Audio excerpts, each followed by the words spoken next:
மாண்புமிகு ஒன்றிய உள்துறை அமைச்சர் அமித்ஷா அவர்களை நீட் தேர்வில் விளக்கு தருவோம்னு உங்களால் சொல்ல முடியுமா? இந்திய திணிக்க மாட்டோம்னு உங்களால் உறுதியளிக்க முடியுமா? தமிழ்நாட்டுக்கு இவ்வளவு சிறப்பு நிதியை கொடுத்திருக்கிறோம்னு பட்டியல் போட முடியுமா? தொகுதி மறுசீரமைப்பால தமிழ்நாட்டோட பிரதிநிதித்துவம் குறையாதுன்னு வாக்குறுதி கொடுக்க முடியுமா? நாங்க செய்யறது திசை திருப்பல்னா இதுக்கெல்லாம் தெளிவான பதில தமிழ்நாட்டு மக்களுக்கு ஏன் நீங்க கொடுக்கல? அடுத்து கொஞ்ச நாளைக்கு முன்னாடி தமிழ்நாட்டுக்கு நம்முடைய மாண்புமிகு பிரதமர் அவர்கள் வந்தார்கள். எவ்வளவு கொடுத்தாலும் இங்க அழுகுறாங்க அப்படின்னு பேசிட்டு போயிருக்காரு.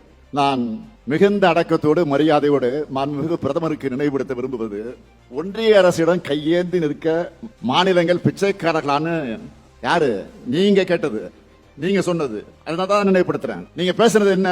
குஜராத் மாநிலத்துடைய முதலமைச்சர் வந்தப்போ ஆளுநர்கள் மூலமாக தனி ராஜாங்கம் பண்றாங்க, எதிர்கட்சி ஆளும் மாநிலங்களுக்கு ஒன்றிய அரசு நிதி வழங்குறதுல பாரபட்சம் காட்டுதுன்னு புகார் சொன்னார். யாரு? மோடி அவர்கள். இப்ப நாங்க கேட்டா மட்டும் அழுறாங்கன்னு சொல்றது எந்த வகையில் நியாயம்? நான் கேட்பது அழுகை அல்ல, அது தமிழ்நாட்டினுடைய உரிமை. நான் அழுது புலம்பரணும் இல்ல, ஊர்ந்து போய் யார் காலையும் விடறவனும் இல்ல.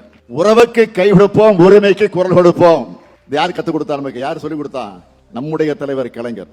அவருடைய வழித்தடத்தில் பயணிக்கிறவன் நான். அதுக்கு அடையாளம் தான் இந்தியால எந்த மாநில அரசு செய்யாத வகையில நீதியரசர் குரியன் ஜோசப் தலைமையில் அங்க அமைச்சிருக்கக்கூடிய மாநில சுயாட்சி குழு. எப்படி தலைவர் கலைஞர் அவர்கள் ஆகஸ்ட் 15 விடுதலை நாள் வந்து மாநில முதலமைச்சர்கள் தேசிய கொடியை ஏத்துகிற உரிமையை எல்லா மாநிலத்துடைய முதலமைச்சர்களுக்கு பெற்று தந்தாரோ, அந்த மாதிரி இந்த குழுவினுடைய மூலமாக அனைத்து மாநில நியாயமான உரிமைகளையும் நாங்கள் பெற்று தருவோம். மாநிலங்கள் சுயாட்சி பெற்றவையா இருந்தாலும் இங்க உங்களுக்கு இங்க இருக்கக்கூடிய மக்களுக்கு தேவையானதை செய்ய முடியும்.